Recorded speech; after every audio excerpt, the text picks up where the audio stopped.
내용은 스토리지에 대해서 살펴보도록 하겠습니다. 네, 스토리지에는 이미 다 알려진 것처럼 여러 가지 스토리지들이 사용되고 있지만 여기서 볼 내용은 그래서 데이터를 어떤 식으로 저장할 건지에 대해서 어디에 저장할 건지에 대해서 좀 초점을 맞춰서 보려고 합니다.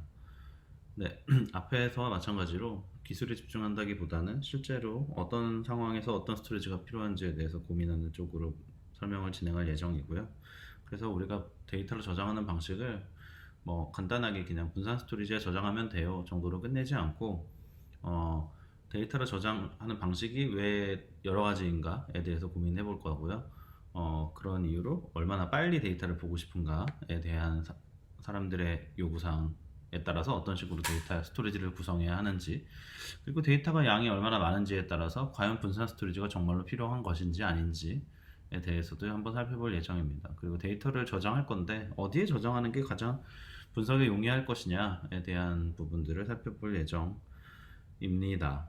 네, 일단은 데이터를 아주 빨리 보고 싶은 경우가 있어요. 데이터를 아주 빨리 보고 싶은 경우들은 굉장히 많고, 앞에서 계속 얘기했듯이 데이터를 빨리 보고 싶을 때는 보통 수분에서 수시간 사이의 데이터를 빠르게 검색해서 뭔가를 찾아낸다거나 아니면 장애 상황을 인지한다거나 아니면 데이터를 빨리 적재해서 그 데이터를 가지고 장애 상황을 미리 확인한다거나 하는 등의 요구사항들이 있을 수 있고요. 그리고 이건 게임 회사에서 많이 사용하는 방식인데, 데이터를 분석해서 이상한 행동을 하는 사용자를 찾아낸다거나 하는 프로드 디텍션에 사용될 수 있습니다. 네. 그리고 대부분의 운영 로그들은 하루 이틀 지나서 보는 건 별로 의미가 없기 때문에 운영 로그나 아니면 오늘 시작한 이벤트의 실시간 반응률 같은 것들도 충분히 로그를 통해서 데이터를 통해서 분석할 수 있기 때문에 이런 경우에는 데이터를 빠르게 제공해 주는 것이 필요합니다. 네.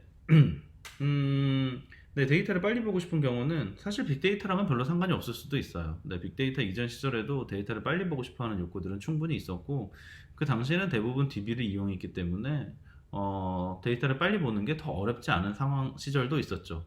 네, 실제로 로그 데이터 같은 경우에도 NFS나 NAS 같은 마운트를 붙여서 데이터를 한 군데로 모은 다음에 그 데이터를 가지고 분석을 하는 일들이 많이 있었고요.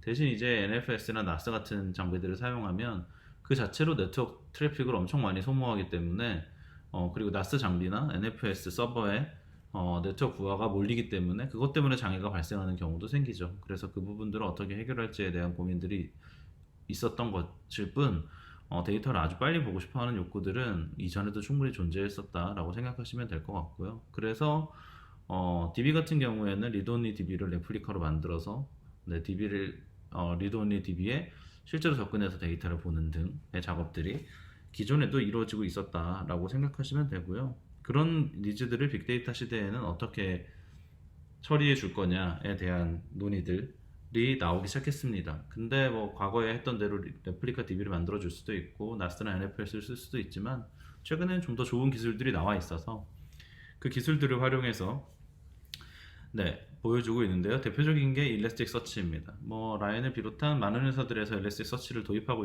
있을 거라고 생각하고요. 이건 비단 데이터 플랫폼에서 제공하지 않더라도 서비스 자체에서도 일래스틱 서치를 별도로 일래스틱 서치 클러스터를 별도로 구성해서 자기들의 로그를 일래스틱 서치로 보내고 그 일래스틱 서치 안에서 로그가 검색되도록 시스템을 구성한 서비스들을 꽤 많이 봐왔고요.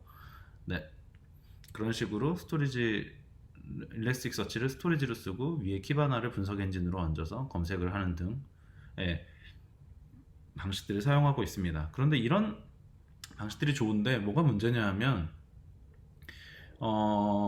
보관 주기가 일래스틱 서치 클러스터에 따라 결정되겠죠. 네, 근데 일래스틱 서치 클러스터를 서비스보다 더 크게 할 수는 없고, 구성해 보면 대부분 비슷한 문제에 직면하게 되는데, 일래스틱 서치 클러스터가 생각보다 너무 큰 일래스틱 서치 클러스터가 필요한 경우가 생기게 되죠. 데이터 서비스는 실제로 뭐 50개 인스턴스에서 서비스가 되는데 일래스틱 서치가 100대 인스턴스가 필요한다거나 하면 배보다 배꼽이 더 큰 상황이어서, 그런 상황에서는 일래스틱 서치를 오랫동안 가져갈 수 없기 때문에 보통 일레스틱서치는 뭐 로그 크기를 하루에서 뭐 일주일에서 2주, 아무리 길어도 한 달에서 두 달 정도 수준으로 유지하는 편이고, 나머지 그 이상의 데이터들은 다른 방식으로 분석해서 보고 있는 상황입니다. 그리고 아주 중요한 데이터들 같은 경우에는 DB에 직접 넣어버리는 경우도 생각보다 많아요. 데이터 플랫폼에서도 이런 요구들을 받고 있고, 우리 데이터는 결제 관련된 데이터여서 아주 빠르게 저장돼야 할 뿐만 아니라 아주 중요한 데이터라서 DB 트랜잭션 같은 기능들이 필요하고, 이걸 데이터 플랫폼에서 제공해줬으면 좋겠다라는 요구사항들이 있고요. 물론 본인의 서비스 DB에도 저장하지만, 본인들 서비스 DB에 저장한 걸 가지고 분석을 하기에는 서비스 DB의 부하가 걱정되기 때문에 그걸 로그 형태로 보내고 그 로그를 다시 DB에 넣어달라는 이상한 요구들을 하는 경우도 좀 있습니다. 근데 이 경우는 당연히 데이터가 작은 경우에만 가능할 거고, 아주 정형화된 데이터가 아니라면 DB에 데이터를 직접 넣는 경우는 거의 불가능하다고 봐야겠죠. 최근에는 그런 경우들은 불가능하다고 판단하고 있고, 심지어 결제 같은 경우도 실시간으로 볼 때는 좀 덜 정확한 데이터를 보고, 나중에 연말이나 아니면 월말이나 아니면 보름에 한 번씩 정산할 때 데이터를 맞추는 경우도 있다고 알고 있습니다. 네, 그래서 이런 데이터를 빨리 보고 싶은 경우는 빨리 보기 위한 인프라를 별도로 구축하고, 들어오는 데이터를 빨리 보기 위한 인프라, 일리스틱서치 클러스터와 같은 인프라에 적재하고, 나머지 데이터들, 그러니까 동일한 데이터를 다시 HDFS나 S3 같은 콜드 스토리지에도 저장하면서 인프라를 두 벌로 유지하는 걸 요즘은 선호하고 채택하고 있는 것 같아요. 네, 처음에는 머신의 가격도 비싸고, 디스크의 가격도 비쌌을 때는 이런 구성들이 거의 불가능한 구성이었는데, 가격으로, 비용으로 인해서. 근데 지금은 비용이 워낙 싸지기도 했고, 디스크 비용이 워낙 싸졌고, 구성하는데 어려움이 많지 않기 때문에 이런 식으로 클러스터를 두 벌로 구성하는 경우도 적지 않다고 생각하시면 될 것 같습니다. 네, 이게 좀 독특한 경우라면, 일반적으로 우리가 분석하는 데이터들은 이런 데이터들이 많겠죠. 네, 데이터를 하루에 한 번 정도 보는 경우. 네, 이 데이터는 스토리지를 기반으로 지금 얘기를 하고 있기 때문에, 데이터를 하루에 한 번 본다는 얘기는 스토리지에 하루 정도 안에 데이터가 무조건 쌓이면 되는 경우라고 생각하시면 될 것 같고요. 보통은 데이터 적재 속도가 중요하지 않은 경우죠. 네, 하루치 UV랑 PV를 뽑는데 뭐 수초 안에, 수분 안에 데이터가 저장될 필요는 없으니까, 네, 그런 경우에는 일단 데이터가 오늘 12시 데이터가 오늘 12시 30분 정도까지만 적재가 되면 충분하지 않을까라고 판단하고 분석하는 경우들이 많아서 그런 경우라고 생각하시면 될 것 같습니다. 보통 HDFS나 X3 등에 바로 적재하죠. 네. 제가 이 슬라이드에서는 HDFS랑 S3 같은 분산 스토리지에 대해서 직접적으로 다루진 않을 텐데, 그 이유는 HDFS와 같은 분산 스토리지는 개념이 복잡한 게 아니고 실제 기술 구현이 복잡한 거여서 개념 자체는 이해하기 굉장히 편하거든요. 그래서 S3나 HDFS 같은 분산 스토리지는 그냥 개념적으로만 이해하고 계시면 될 것 같고, 실제 코드가 어떻게 생겼고, 실제 네임 노드와 데이터 노드가 어떤 식으로 통신하는지, 걔가 데이터 로컬리티를 어떻게 보장하는지에 대해서는 관심이 있으신 분들은 더 깊이 있는 다른 클래스가 필요하지 않을까라는 생각이 듭니다. 네, 어쨌든 HDFS S3는 청크 기반이기 때문에, 이 청크 기반이라는 것이 사실은 요 분산 스토리지의 약점으로 작용하고 있는데요. 최근에는 처음에는 청크 기반이어서 분석하기 용이한 측면이 있었죠. 청크 단위로 무조건 처리되기 때문에 뭐 512메가나 1기가 정도로 청크를 설정하고, 그 청크가 반드시 하나의 매퍼나 리듀서 혹은 맵이나 리듀스에서 처리가 되기 때문에 그런 것들이 과거에는 장점이었으나, 최근에는 청크 기반으로 하기 때문에 빠른 데이터를 적재하기에는 좀 불리한 측면이 있다라는 판단들이 있는 것 같습니다. 네, 어쨌든 HDFS나 S3는 청크 기반의 스토리지이고요. 그렇기 때문에 물론 실시간으로 읽는 게 불가능한 건 아니지만, 실시간으로 읽었을 때 데이터 정확성이라던가, 실제 내가 지금 읽었을 때랑 10초 뒤에 읽었을 때 데이터가 달라지는 경우들이 있기 때문에, 네, 그런 면에 있어서 정합성의 문제가 생길 수도 있습니다. 대부분 안 생긴다고 하지만 10번 중에 한 번만 생겨도 사용할 수 없는 스토리지이기 때문에 정합성에 문제가 있다고 보는 것이 맞는 판단일 것 같고요. 네. 최근에는 청크를 어떻게 하면, 그래서 청크 사이즈를 유지하면서 데이터를 델타 형태로, 어펜드하는 형태로 쌓을 수 있을지에 대한 연구들과 오픈소스 시도들이 일어나고 있다고 알고 있습니다. 네, 그럼 청크를 빨리 바꾸면 되지 않냐라고 생각하실 수 있는데요. HDFS 같은 경우에는 네임노드의 메모리가 제일 중요한 이슈인데 청크 사이즈를 줄이면 상대적으로 더 빠른 빠른 데이터들을 바라볼 수 있죠. 당연히 청크가 청크 하나가 라이트가 정확히 되는 순간 그 데이터는 읽을 수 있는 데이터가 되기 때문에 청크 기반에서 청크 사이즈를 줄이면 되지 않나요? 라는 질문을 쉽게 하실 수 있는데 대부분 HDFS에서는 네임노드가 이 청크들의 실제 주소와 파일 트리를 관리하고 있는데 이 파일 트리를 메모리에 관리하고 있어요. 쉽게 말하면 우리 윈도우 디렉토리나 맥의 디렉토리 파일 시스템을 메모리에 전부 다 들고 있는 거랑 똑같은 얘기인 거죠. 근데 물론 여기에 뭐 변경사항이나 이런 것들을 파일로 떨궈서 스냅샷을 만들긴 하지만 어쨌든 기본적으로 네임노드의 메모리가 굉장히 중요한 이슈가 되고 그래서 보통 네임노드의 메모리를 자바 프로세스임에도 불구하고 수십 기가 정도로 세팅하는 경우가 많습니다. 네, 자바 메모리가 부족하면 OOM이 나면서 네임노드가 죽어버리거든요. 네, 그래서 그런 문제들을 해소하기 위해서 네임노드의 메모리를 충분히 크게 잡아줘야 하는데 여기에 청크 사이즈를 줄이면 더 많은 메모리가 필요할 가능성이 필요하기 때문에 네, 현실적으로 청크 사이즈를 줄여서 파일의 실시간성을 확보하는 것은 불가능에 가깝다라고 생각하시면 좋을 것 같습니다. 네, 다음은 네, 데이터 사이즈 얘기를 안 할 수가 없는데요. 네, 빅데이터라는 말 자체가 빅이잖아요. 데이터에서 빅데이터 시대로 넘어가는 건데 가장 중요한 게 사이즈 문제였다고 아까도 말씀드렸죠. 네, 사이즈는 곧 그 자체로 문제가 되죠. 보통은 사이즈가 작은 데이터들은 뭘 해도 문제가 되지 않아요. 사이즈가 작은 데이터들은 DB에 넣어도 되고 HDFS에 넣어도 되고 아니면 파일로 들고 있어도 되고 복사를 10번 해도 되고 20번 해도 되고 문제가 되지 않는데 사이즈가 1페타가 되고 10페타가 되고 하면 이제 데이터가 3배로 늘어나기 때문에 복제를 하기 시작하면 복제하는 크기도 어마어마하게 늘어나기 때문에 디스크를 엄청 많이 사용하게 되죠. 실제로 과거에는 디스크가 가장 많이 사용되었어요. 데이터 클러스터를 구성할 때 가장 돈이 많이 들어가는 부분이 어디냐라고 하면 디스크의 구성이었죠. 네, 머신 한 대당 디스크가 뭐 8개 꽂히는 애도 있고 뭐 24개 꽂히는 애도 있지만 어쨌든 디스크가 제일 큰 문제였고 오히려 리소스는 충분한 시절이 있었는데 뭐 지금은 아니지만 네, 어쨌든 스토리지가 관건이었고요, 처음에는. 그리고 지금도 이레이저 코딩이 나왔다고 하지만 어쨌든 모든 데이터에 이레이저 코딩을 적용하지 않기 때문에 기본적으로 3배 복사라고 생각하시면 되고 그 얘기는 내가 1기가짜리 파일을 올리면 디스크는 최소 3기가 정도의 디스크를 쓴다라고 생각하시면 될 것 같습니다. 네, 그리고 이렇게 디스크를 많이 사용하게 되면 디스크가 엄청 에러가 많이 나거든요. 왜 3배 복사를 하는지에 대해서는 논문들도 있으니 찾아보시면 좋을 것 같고요.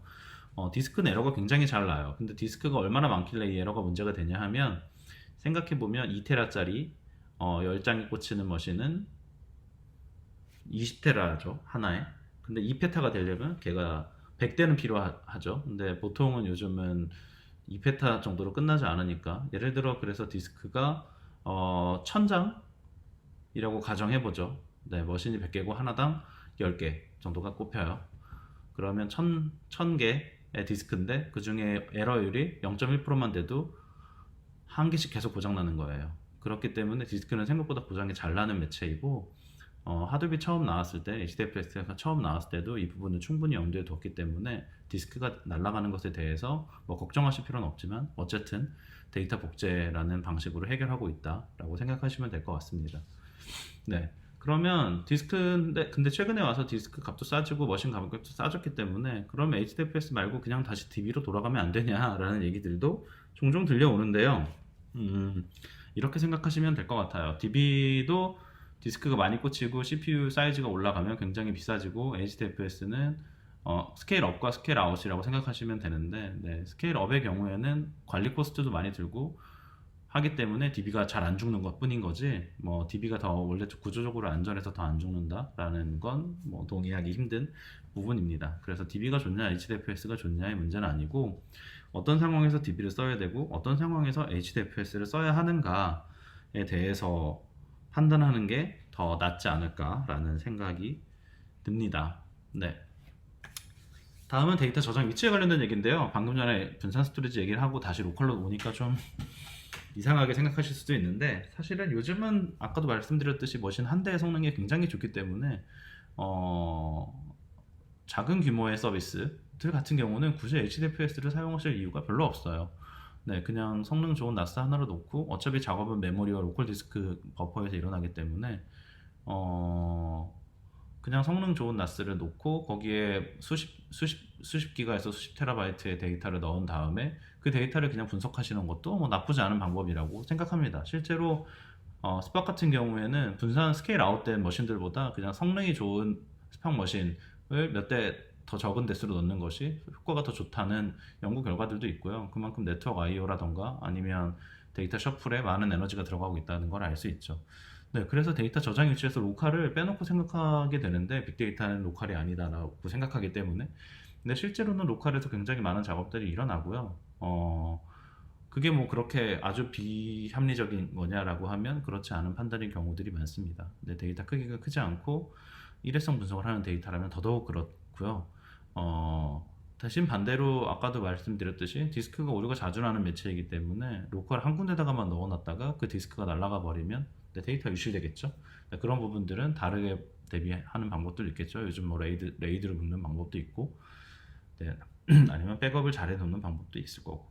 네, 해서 로컬 데이터가 필요하다면 로컬에 놓고 내 로컬 머신에서 분석을 하는 경우가 내 로컬 머신에서 분석하는 것이 뭐 그렇게 나쁜 선택은 아닐 가능성이 높다라는 얘기를 드리고 싶었습니다. 물론 보통 이제 회사 레벨이 되면 네트워크에 저장을 하죠. 네트워크라고 하면 분산 스토리지를 말하고요. 분산 스토리지에 저장을 하고 같은 데이터를 평균 3번 이상 복제해야 되는 이유는 아까 말씀드렸고 네. 근데 얘는 분산 스토리지이기 때문에 스토리지와 컴퓨팅 레이어를 분리해서 생각하기가 되게 쉽지 않아요. 내 로컬에 저장을 하면 내 로컬에서 저장을 하고 내 로컬에 있는 리소스를 써서 디스크를 읽기 때문에 네트워크 IO가 일어나지 않는데 이런 경우 보통 분산 스토리지를 쓰게 되면 네트워크 IO가 많이 일어나게 될 가능성이 있죠. 네, 그래서 분산을 했지만 분석을 위해서는 데이터의 로컬리티라는 개념을 신경 쓰셔야 합니다.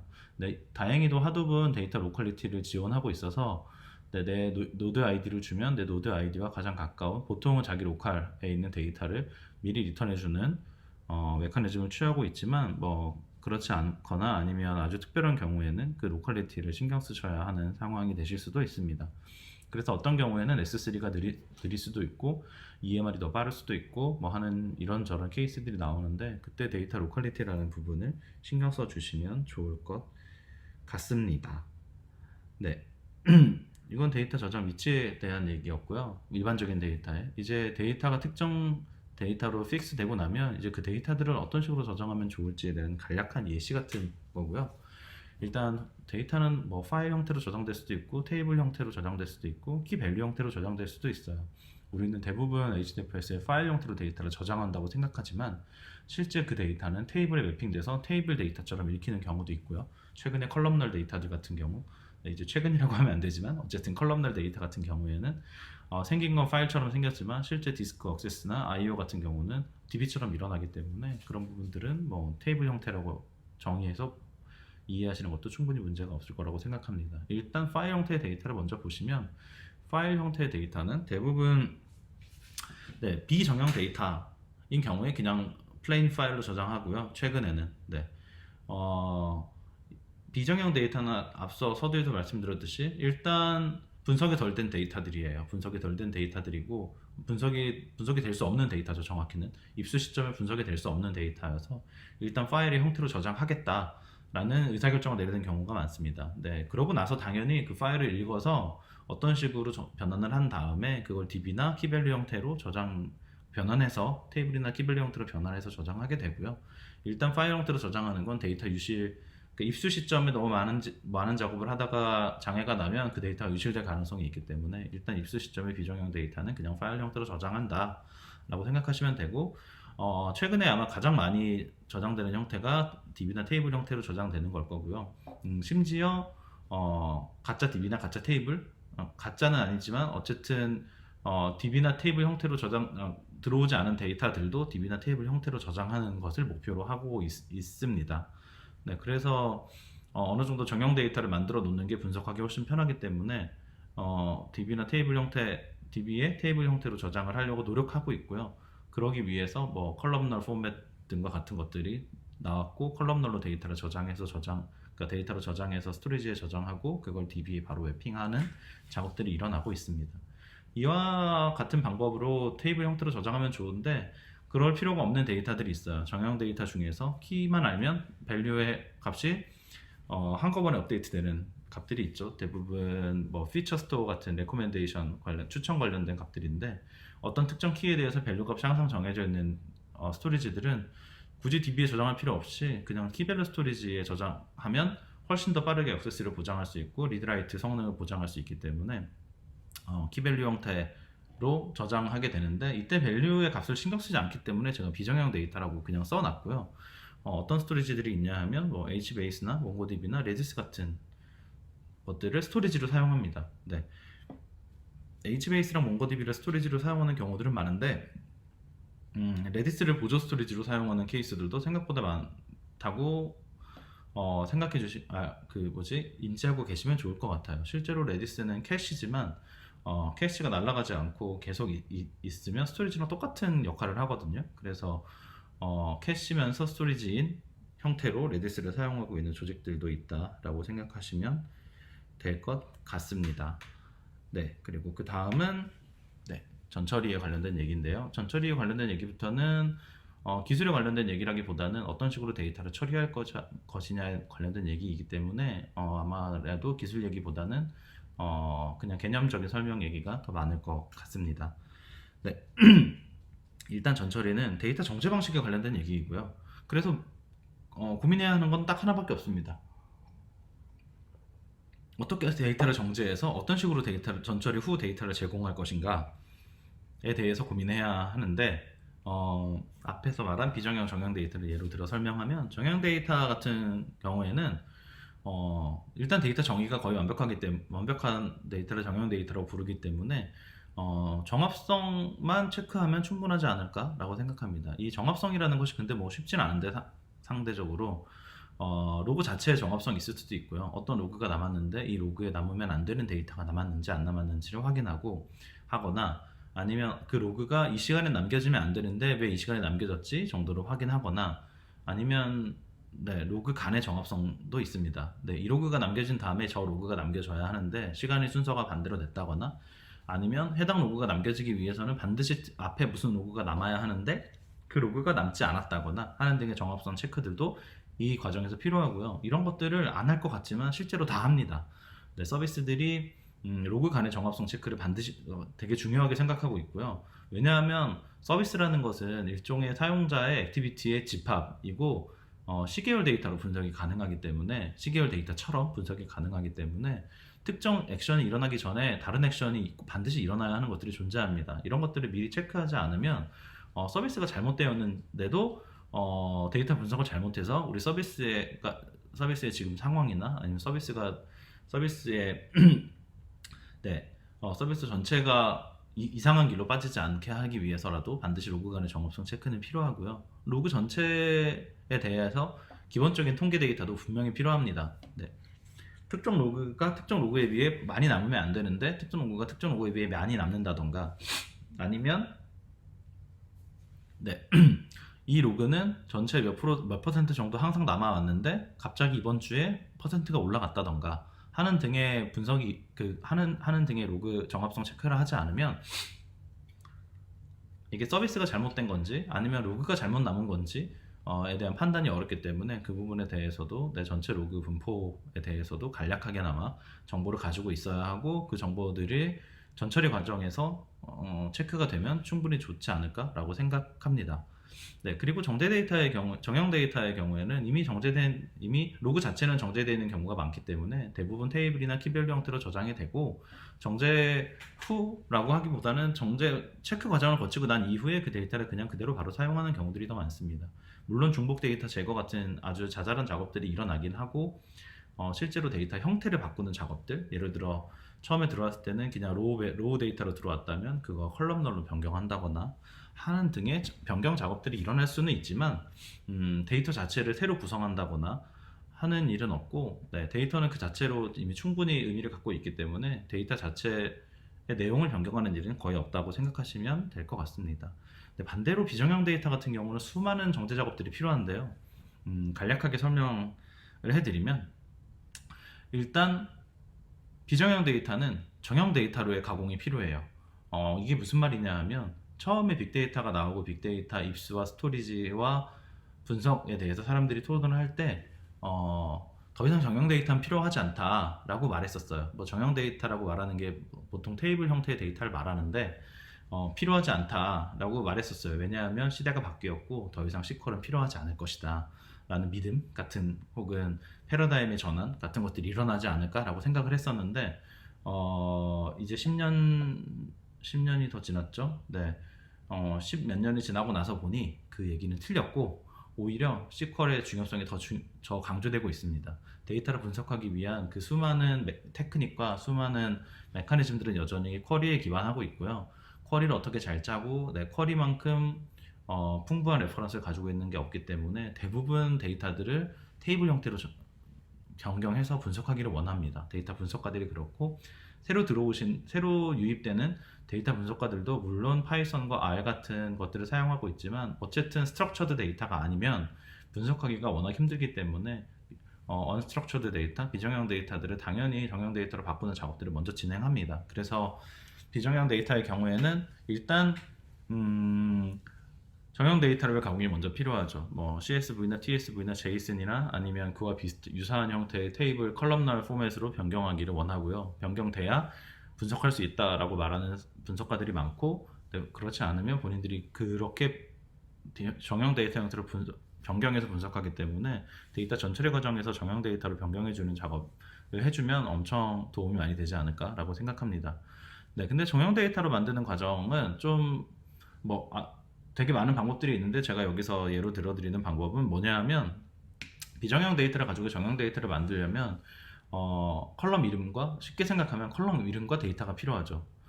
네, 컬럼 이름을 스키마라고 하고, 데이터를 밸류라고 하면 스키마 정보가 필요한데, 이 스키마 정보를 미리 알 길이 없다는 거예요, 비정형 데이터는.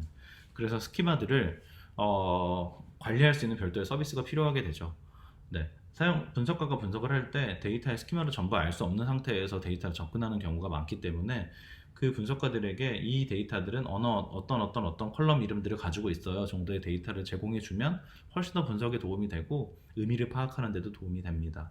그래서 스키마를 만들어 줘야 하고요. 비정형 데이터를 추출해서, 비정형 데이터에서 스키마를 추출해서 스키마를 만들어 줘야 하고, 그 스키마들을 별도로 관리해 줘야 합니다. 이 얘기는 뭐냐 하면, 어느 시점에는 스키마에 컬럼이 A, B, C 밖에 없다가 어느 시점 이후에는 A, B, C, D가 들어온다거나 하는 등의 스키마 변경 사항들이 일어나는데, 그런 변경들도 모두 트래킹해야 한다는 말입니다.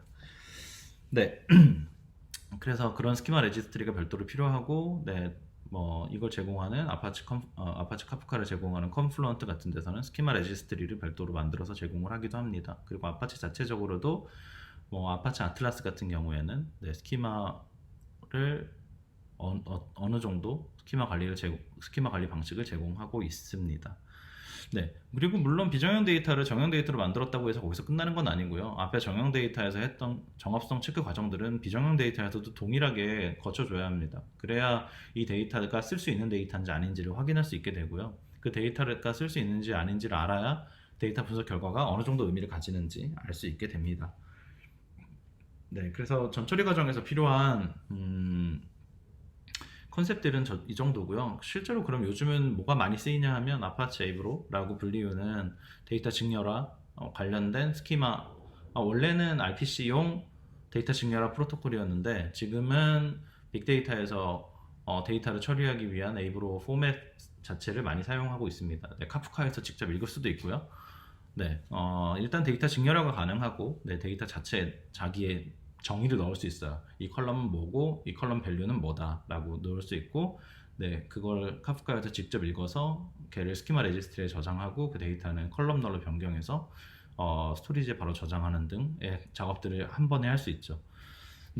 아파치 웨브로는 나온 지는 엄청 오래됐고 이런 용도로 쓰일진 몰랐지만 최근에는 이런 용도로 쓰이고 있고요. 앞으로도 계속 이런 용도로 쓰일 것 같습니다. 이 분야에서 자리를 잡았기 때문에 앞으로 계속 쓰이지 않을까라고 생각합니다. 그래서 데이터 직렬화, 역직렬화 관련된 오픈소스 프로젝트고요. 그래서 데이터 포맷에 당연히 유연하게 대응을 하겠죠. 네, 직렬화 할 때 자기 스키마 정보를 직렬화 데이터 안에 넣기 때문에 포맷이 변경되더라도 그 변경된 포맷까지 가지고 데이터를 이동하게 됩니다. 그리고 아까 말씀드렸듯이 컨플루언트에서 제공하는 스키마 레지스트리와 통합이 엄청 쉽게 잘 됩니다. 네, 이쪽 을 하시게 되면 아파치 에이브로에 대해서 한 번은 보실 일이 있지 않을까. 데이터 엔지니어로 일을 하신다면 네, 아파치 에이브로에 대해서 한 번은 보시지 않을까라고 생각합니다. 네, 다음은 분석 관련된 얘기고요. 분석 관련된 얘기는 사실 제가 많이 해드릴 얘기가 없어요. 저는 데이터 분석가가 아니고, 네, 데이터 분석에 관해서는 아주 추상적으로 알고 있고, 네, 저는 데이터 엔지니어에 가깝기 때문에 데이터 엔지니어가 보는 데이터 분석가에게 필요한 환경이 무엇인가에 대해서 좀 말씀드리려고 합니다. 네, 그래서 데이터 분석가를 위해서 어떤 방식을 제공할 거냐, 네, 어떤 분석 방식을 제공할 거냐, 그 방식을 위해서 어떤 툴을 제공할 것인가에 대해서 초점을 맞춰서 제공할 말씀을 드릴 예정이고요. 네, 데이터 분석 환경을 위해서 몇 가지들이 필요한데 일단 데이터 접근을 위한 라이브러리나 가이드는 반드시 제공되어야 해요. 네, 데이터 접근하는 방식이 워낙 복잡하기 때문에 그걸 위한 라이브러리를 제공하지 않으면 분석가들이 엄청 애를 먹게 되죠. 초창기에는 HDFS에 직접 접근할 수 있는 자바 라이브러리를 어떻게 사용하는지 알려줬는데 요즘은 그렇게 알려주면 대부분 다 네, 말이 안 된다고 얘기하고 네, 더 나은 방식을 제공하라고 합니다. 그래서 파이하이브 같은 방식들을 파이썬 라이브러리 랩핑된 파이썬 라이브러리로 제공한다거나 아니면 자체로 API 서비스를 만들어서 데이터에 접근하기 위한 API 서비스들을 제공한다거나 아니면 스팍을 웹 UI로 만들어서 제공한다거나 하는 등의 가이드와 라이브러리를 제공하는 게 기본입니다. 네. 근데 과거에는 CLI를 직접 쓰게 했는데 지금은 아주 싫어합니다. 네, 그래서 웹 UI를 통해서 데이터를 접근하게 할 수도 있는데 이런 프로젝트도 많이 있었어요. 휴도 있었고 뭐 제플린도 그런 프로젝트이고 네, 과거에는 많이 있었는데 대부분 다 없어진 이유가 대부분 없어지거나 아니면 제한적으로 쓰이는 이유가 이게 웹 UI를 통해서 데이터를 보는 거기 때문에 수백만 수천만 라인의 결과를 웹 UI로 뽑아낼 수는 없어요. 네, 웹 UI는 대부분 테이블로 보더라도 아니면 플레인 텍스트로 보더라도 2만 라인에서 3만 라인 정도가 되면 웹 브라우저가 버티지 못하고 죽어버리기 때문에 대용량 데이터를 분석하기 위해서는 별도의 노력이 좀 필요하고 언제나 서머리된 데이터밖에 볼 수 없다는 단점이 있습니다.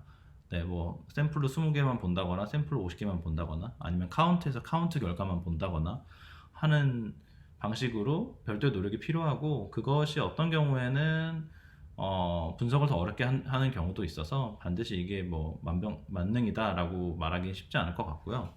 그럼에도 불구하고 대부분의 회사들이 라인도 그렇고 오픈소스를 제공하는 쪽도 그렇고 별도의 서비스를 만들어서 노트북 서비스라고 불리죠. 네, 캐글도 제공하고 있고 구글의 콜랩도 똑같은 방식을 제공하고 있고 데이터브릭스의 노트북 서비스들도 제공하고 있는데 사내에서도 대부분 회사들이 별도의 서비스를 만들어서 노트북 서비스 형태로 제공하고 있습니다. 네, 어떤 게 있는지는 뒤에서 예시를 잠깐 들어드릴 예정입니다. 네. 그리고 데이터 접근 환경만큼 중요한 게 사실은 메타데이터 분석 환경, 메타데이터 정보예요. 메타데이터라고 하면 뭘 말하냐 하면 아주 쉽게는 데이터 플랫폼 안에 어떤 데이터가 들어가 있는지 DB 이름과 컬럼 이름과 각각 DB와 테이블에 대한 설명 같은 정보들을 메타데이터라고 부르는데요. 이게 말도 안 되는 얘기 같지만 실제로 많은 회사들, 아주 작은 회사들도 테이블이 수십 개, 수백 개가 되고 그 각각의 테이블들이 어떤 의미를 갖고 있는지 모두 다 아는 사람이 없어요. 그래서 그것들을 한 군데에 모아서 어떤 데이터가 이 안에 저장되어 있고 어떤 의미를 가지는 값들이 저장되어 있는지를 메타데이터를 카테고리화해서 제공해주는 게 필요하고요. 그렇지 않으면 분석가들이 데이터가 뭐가 있는지 모르기 때문에 제한적인 환경에서밖에 자기가 아는 데이터, 기존에 알고 있던 데이터들밖에 분석을 못하기 때문에 그런 문제들은 좀 해소해 줘야 하지 않을까라고 생각합니다. 그리고 아까 전처리 과정에서 말했던 값들을 이 메타데이터로 제공해주면 아주 좋은데요. 각각의 데이터들이 어떤 형태나 아니면 통계를 갖고 있는지 제공해 주는 것이 좋습니다. 네, 데이터 자체의 통계일 수도 있고 아까 말했던 각 컬럼별로 이 값들의 분포가 예를 들어 인티저 값이면 평균은 어느 정도고 최대값은 뭐고 최소값은 뭐고 최근 일주일 동안 중위값은 뭐고 정도의 데이터를 제공해주면 좋지 않을까라고 생각하고요. 그리고 제일 좋은 건 샘플 데이터죠. 네, 샘플 데이터, 보안 이슈가 없는 한에서 샘플 데이터 몇 개를 제공해주면 분석가들이 데이터를 보고 이게 어떤 데이터구나 라는 걸 알 수 있게 되지 않을까라고 생각합니다. 네, 그리고 네, 분석을 위한 오픈소스 소프트웨어는 엄청나게 많고요. 내가 그 중에서 가장 많이 쓰이는 몇 개를 제공해 가지고 왔고, 네, 아파트 제플린은 제가 제플린 컴퓨터여서 가지고 왔습니다. 네, 아파트 제플린이라는 노트북 서비스가 있고, 주피터 아니면 리대시 아니면 스트림셋 같은 상용 서비스들도 있습니다.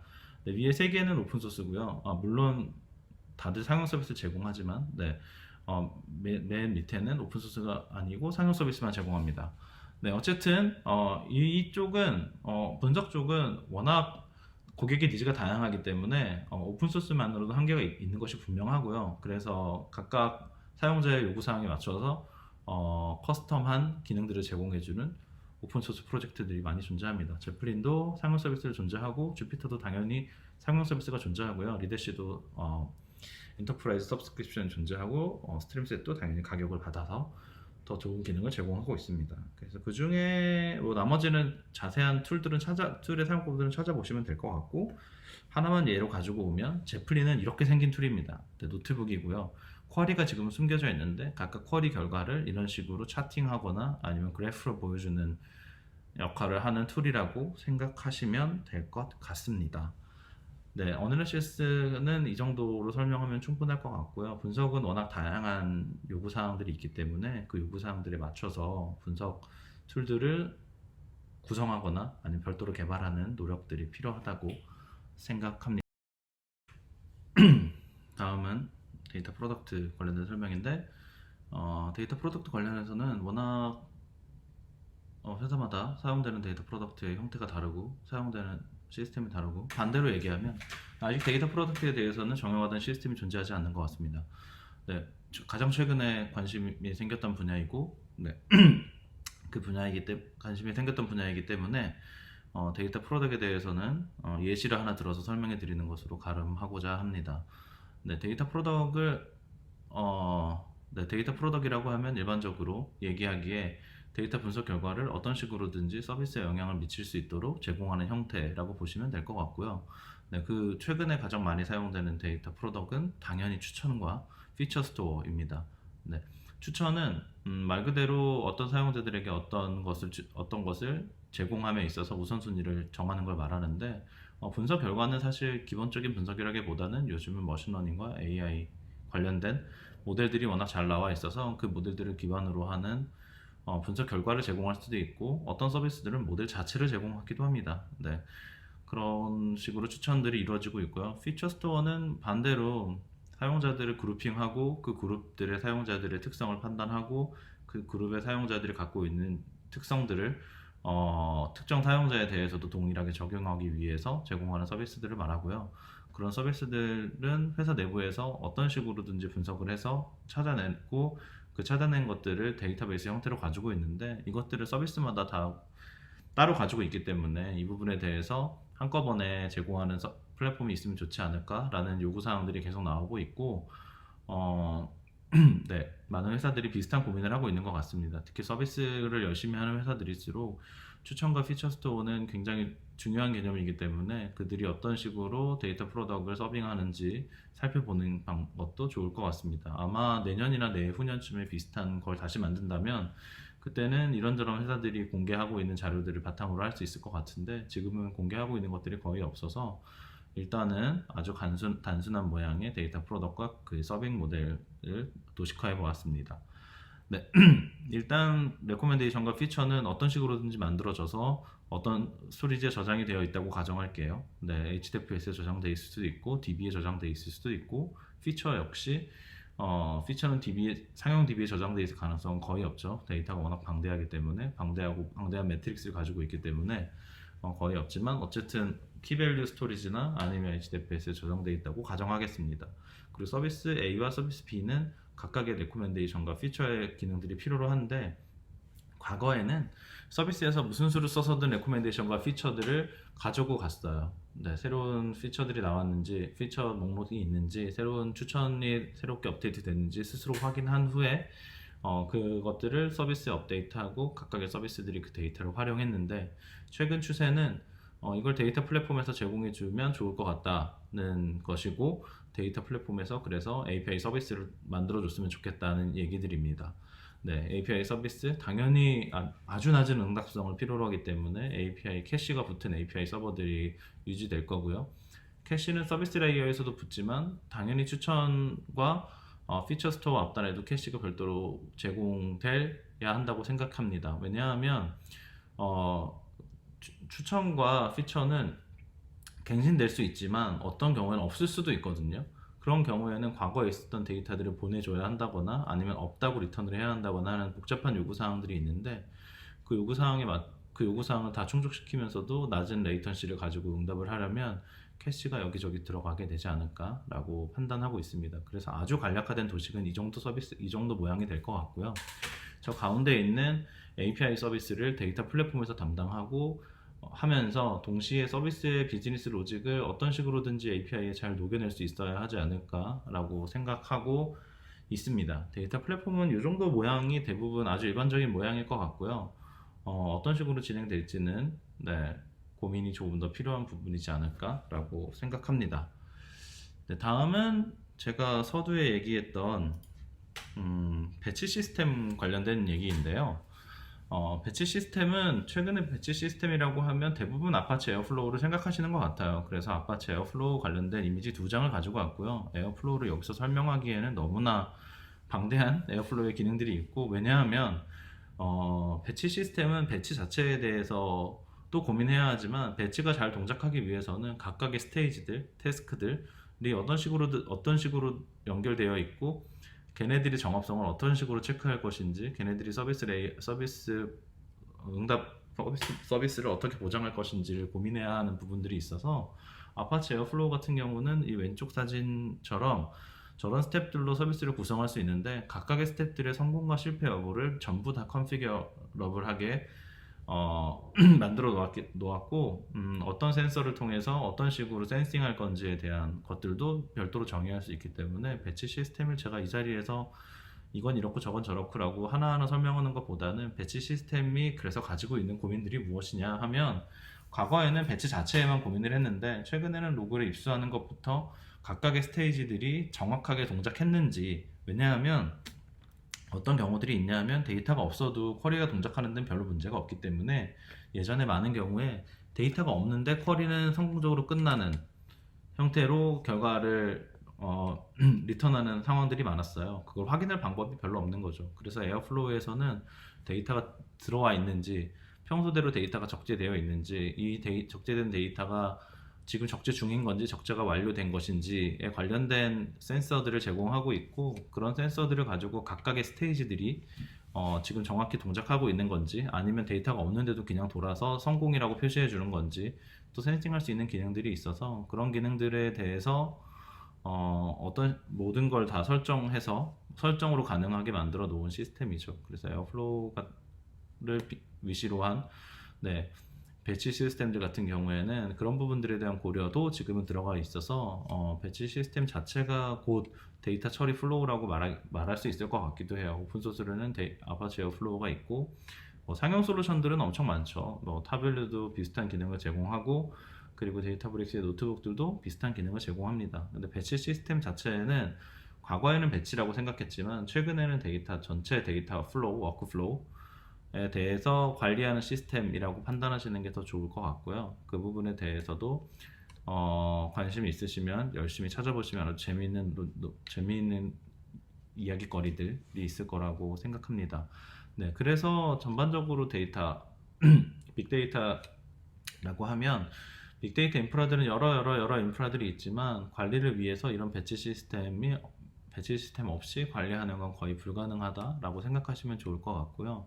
분석은 분석대로 고민이 있고, 데이터 엔지니어는 데이터 엔지니어대로 이런 고민들이 있습니다. 네, 그래서 그런 것들을 잘 생각하셔서 나한테 맞는 데이터